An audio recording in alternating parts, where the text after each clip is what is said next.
So Tesla has a new competitor in the humanoid robot space, and guys, they are completely legit. They are based out of California. They design their own actuators. They train their own models. It's got onboard GPUs. And here's the CEO, Brett Adcock, talking about the company. We are looking to deploy autonomous humanoid robots. And what we're trying to do is physical work similar to what humans do today. We have a big belief here at Figure that the whole world was built for humans. We've kind of built this world around the way we look. We're trying to be able to build a automation system, a autonomous automation system to be able to do human-like work. So our robot is about 5'6". It's all electromechanical, and we have an AI first strategy to introduce this into service to do physical labor. That means putting robots into commercial opportunities to help in the warehouses and manufacturing and retail. And over time, I have a strong belief that every human will own a humanoid, much like your car or phone today, where robot will be able to do anything you want it to do physically. So grab me a coffee, do my laundry. Our team's about 70 engineers today based in California. We've are now walking our first generation robot, and it's now doing complete end-to-end applications in our lab here. So we're hitting a button and it's doing like real human level work, which is pretty crazy. And we're working to now to make that much more robust. A lot of it happens to sit in software at this point. So it's basically like sizing our entire roadmap, I would say, for the considerable amount of years forward. And into next year, we actually want to start doing real world applications with our customers, actually at their facilities. So hopefully, as we approach the end of 2024, we're able to start demonstrating like real humanoid robots into real commercial settings doing real work. So that's Brett. And Brett's been building companies for 20 years now, and his sole focus is building Figure with a 30-year view to positively impact the future of humanity. And prior to Figure, Brett founded Archer Aviation, an aerospace company building an all-electric vertical takeoff and landing aircraft to improve mobility in cities. He built Archer into a globally leading aerospace company and raised over $1 billion of capital, took it public on the New York Stock Exchange at a valuation of $2.7 billion, and at the age of 26 he then founded Vettery, and Vettery was acquired by the Adcock Group, the largest recruiting company in the world, for $110 million. So Brett has a very impressive track record, and he just received a $70 million round of funding for Figure AI, and I happen to know he is a huge fan of Elon Musk. I mean, it wasn't hard to figure that out. His website has a lot of values analogous to those carried out at Tesla. Move fast and be technically fearless, product first, mission focused, and of course, being aggressively optimistic. That is one of the most well-known traits of Elon. So here's the latest video we've gotten from Figure AI showing the progress on their humanoid. I mean, look at those big mittens showing us range of motion and a catwalk. So the company started around May 2022, so it took them about a year and a half to get to this point. Pretty impressive for a startup. And here's Brett talking about how all of this became possible. I think there's like 3 or 4 things that were just not physically possible, like from a physics perspective, 10 years ago, maybe even a little bit less. The first is we need to be able to walk a bipedal humanoid, which means 2 legs, need to be able to balance, needs to be highly robust to disturbances. So we need to be able to interact with that environment, feel it, understand what's going on, and react to it really quickly. If you look back 10 years ago, when you look at humanoids, like, in video clips or online, they were basically comical. They were extremely slow, hard to balance, falling over everywhere. The last best data point we have is around the DARPA Robotics Challenge in 2015. You look at it and just like, it was really hard to draw a parallel to like, okay, that's something I can interact with really closely in a real environment.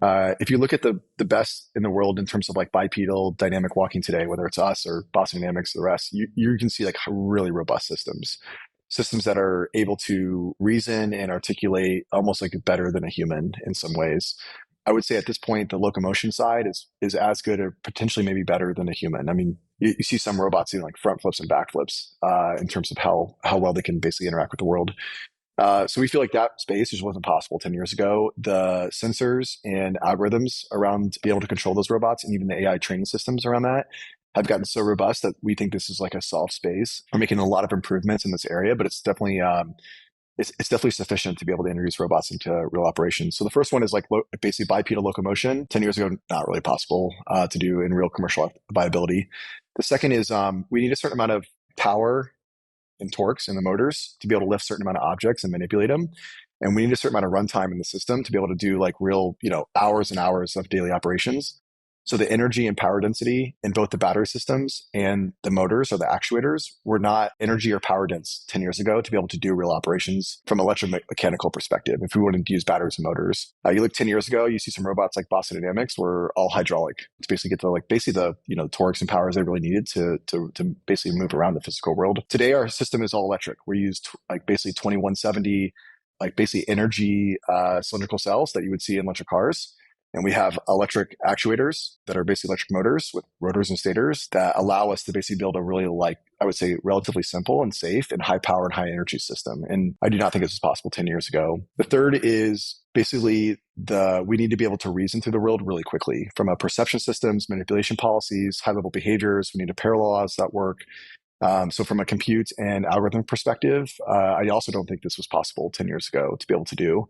So we're building onboard, 3D occupancy, 20 plus hertz. We are running our AI systems and inferring all that on board with really powerful GPUs.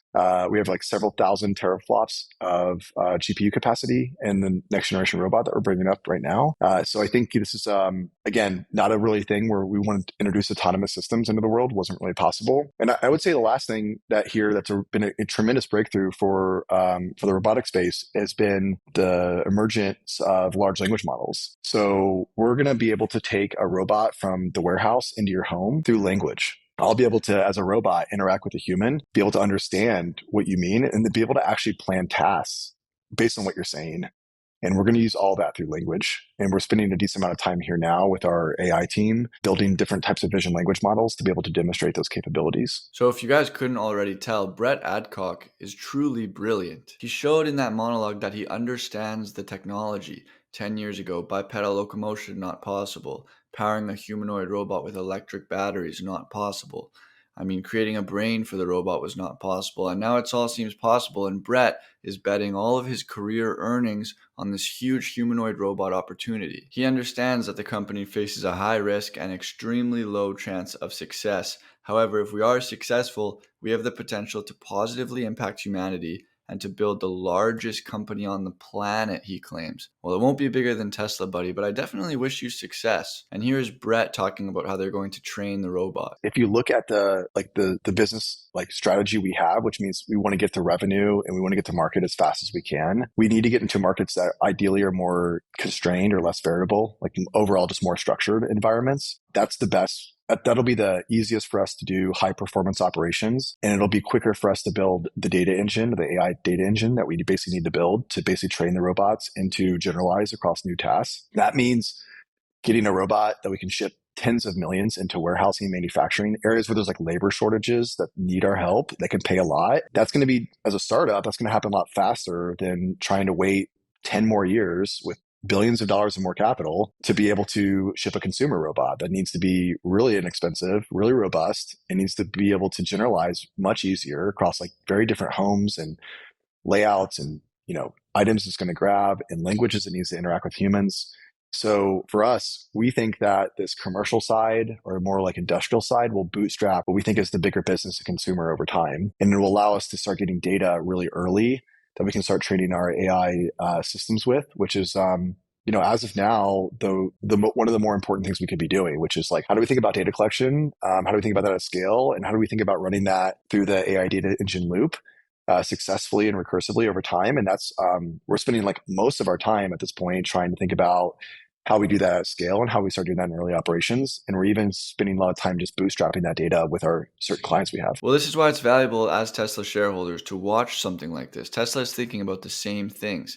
How do we train Optimus to do more and more tasks in a safe way? And I think Brett is right here that getting humanoid robots into industrial settings is going to happen far sooner than getting them into residential homes. Tasks for a robot to complete in factories are much more repetitive and they're straightforward, whereas in a domestic setting, it's much more generalized. If Optimus is not already working in Tesla factories, I expect it to be doing something useful within Giga Texas as early as 2024. And putting humanoids in factories is of course the stepping stone to get to residential. So what is the overall market for humanoids according to Adcock? I think it's maybe a few things to hit on first. I think the conventional wisdom that we feel from like the media and the world is that like we're going to put robots in and they're going to replace humans doing this work. When we spend the time like going getting boots on the ground with our customers and walking into like a really large warehouse or retail or manufacturing facility, it's literally the complete opposite. They are running out of humans to hire.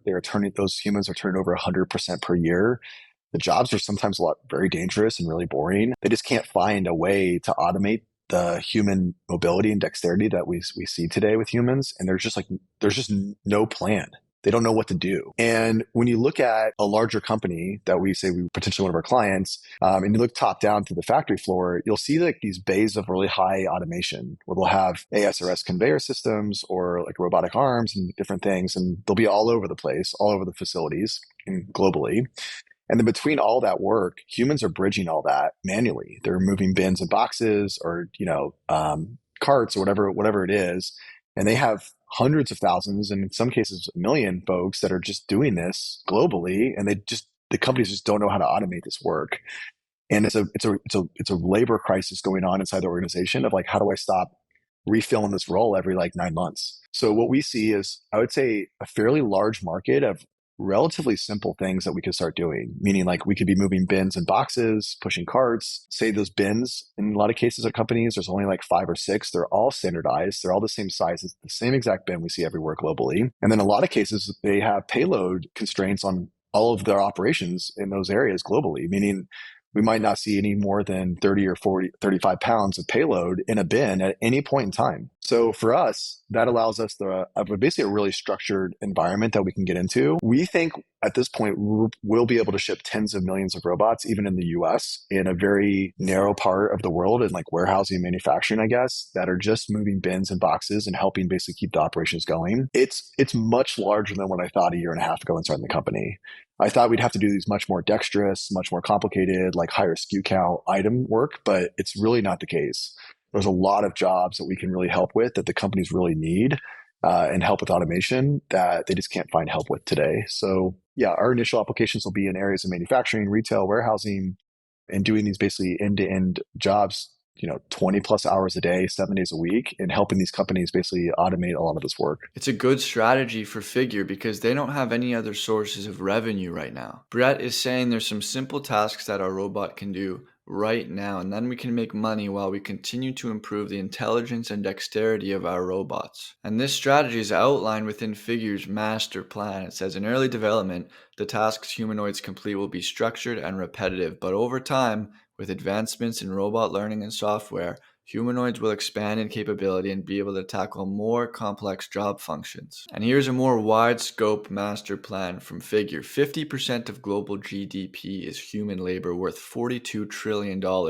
After that, go after the 2.3 billion households worldwide and the 700 million aging population who need at-home care. And finally, space exploration to build new worlds. Did I mention he was a fan of Elon Musk? Brett Adcock is winning me over, you guys. This might be developing into a little bit of a bromance. Let's keep watching. Let's talk about the harder things now on the other side of the fence. I would say that axiomatically the biggest problem we've really faced here the last year and a half is there's really not, like when we build a humanoid, we need a certain amount of I would say functional things that need to be built in order to make it work. We have a lot of different type of software, like whether it's the operating system, the AI systems, the control algorithms that are written in C++, the firmware. We have a lot of areas of mechanical design, joints and kinematics and rotor and stator design to electric motor design. We have a lot of sensors on the robot. There's over 200 PCBs on our next generation robot at this point. So there's just like and we have compute and GPU and battery systems. So you have like a lot of stuff. The biggest issue we faced last year and a half is there's just nowhere to get really great supply chain across these areas. It's been, I've probably been off by like an order of magnitude in my expectation. Like we'd be able to buy electric motors and actuators and sensors and battery packs and maybe other types of electronics. Like it's just been not the case. If we wanted to keep mass down, keep performance up, make it really reliable, make it safe, make it high performance, we've had to design almost all of the robot. We've designed all the actuators, all the battery systems, all the electronics, all the structures. Like it's just everything we've designed. and even down to some of the sensors inside the actuator itself that are generally stuff that we thought we would never do even like 6 to 9 months ago. We're now designing, and it's basically been we've been basically forced to. As like a system engineer, you don't want to go out and build your own stuff. You don't want to build your own stuff unless you really have to. It's an enormous lift. It's just a huge burden for the company from a capital and focus and overall execution. You have to maintain it. Like there's just a lot of reasons why you never want to go build your own stuff if there's something good off the shelf. So yeah, we've basically been forced to build a whole robot from scratch. There's a lot of good news that will really emerge out of this where we can keep costs down. We can really control it. It's going to build a really great robot that's really reliable, but it's certainly been, to be honest, it's been extremely painful for us the last year and a half. And we've had this saying now we've had on the wall for last 18 months. It's like the only way out is through. So look, guys, I'm crushing over this guy right now, but I have a feeling some of you might be annoyed that he's acting like Elon Musk. But look, it's good that he's acting like Elon Musk. We need more Elons in America. The guy's just doing everything right. He's vertically integrating his company. He's enduring the pain. They have a long-term mission. And look, they're not designing their parts just so they can show the robot walk in a video once. They're designing for manufacturing at volume. And similar to how there's no supply chain for making humanoid robotics, there's also no real world data for Figure to just go out and grab. They've got to make their own. So how is Brett going to solve that problem? The big challenge here is that there's just no internet scale data for robotics. There's no like, similar to like what LLMC today, where there's just a tremendous amount of words that can be pulled out and scraped and tokenized and used as next word prediction. Doesn't exist in robotics. The data's out there, like, but we don't have access to it. There's no YouTube for robotics in that sense.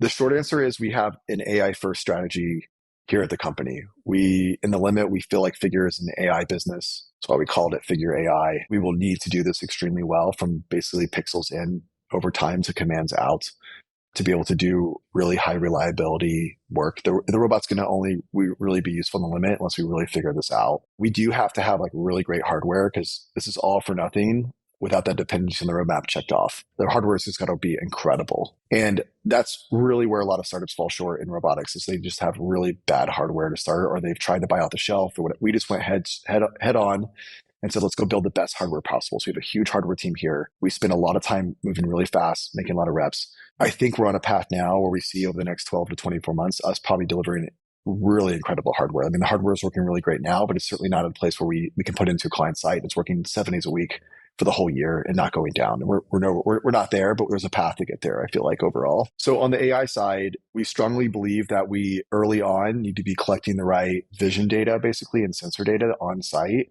We need to be like basically labeling that data and cleaning it. And we need to be training on that data and deploying those models back into the robots into real commercial opportunities. We've already demonstrated now us training different like object sets and procession systems on our robot. They're deployed on the robot now that are actually working on the robot fully end to end as we do autonomous tasks. So I feel like the technology for this is really matured. Like it's not even really so much the algorithms have changed, but the ways we go about training the models and deploying those has really gotten really robust. I think we've gotten really good at it here over the last like year. So our model is how can we replicate that data that we need in operations as fast as possible before the fleet of robot is in there? So we are actively on site collecting that data right now. We have people at our clients collecting that data similar to how the robot would that we're using as training sets that will train the robot ahead of when the fleet's there on like how to do these applications and understand what's going on. When the robots are actually in market, there's a fleet of them operating. They will be collecting data and we will be doing training on that data, similar to what's happened in the AV space going forward. But the real trick of this is like, how do you bootstrap that? So we're doing that. It's a little bit of a mix of sim and synthetic. And then there's also a mix of us basically getting real world data and using that as training sets. So of course, Figure AI doesn't have some of the luxuries that Tesla has. They don't have their own factories to deploy their humanoids in for testing. So what it sounds like they're doing is sending humans out to potential clients' warehouses. And what they are doing there is collecting footage that they can bring back to Figure AI and train their robots on that footage. And they're mixing that footage with synthetic data as well as simulation data. And they're trying to get their robots ready for being out in the world and operating before they even get there. So that's very difficult. But Brett also mentioned that once the robots are out in the world working, that they will also be collecting that data and iterating on that data. So guys, if you can't already tell, this seems like a very legitimate company that is going to do very well for themselves. And I'm rooting for them. I know that their hand looks like huge clubs right now, but Brett is betting that they can make money now while they continue to improve the dexterity of their robots. And look, as a Tesla shareholder, I'm allowed to fanboy over this startup because competition is healthy. And if you guys missed the part where I was talking about the potential market, there is plenty of money to go around. And it's similar to the EV transition where Tesla cannot satisfy the entire market alone. We need leaders with a good head on their shoulders to be at the forefront of this AI revolution. And I'm getting good vibes from Mr. Adcock. He seems like he's got his stuff together. Now, I absolutely loved making this video. I am now fully invested in following this company. And there's actually a lot more footage of Adcock here for me to go over, but I wanted to release this part 1 video first just to get a sense for how you guys enjoy it. So let me know in the comments, leave a like on the video, and if you do want to see a part 2 tomorrow, make sure you subscribe. And thanks guys for watching.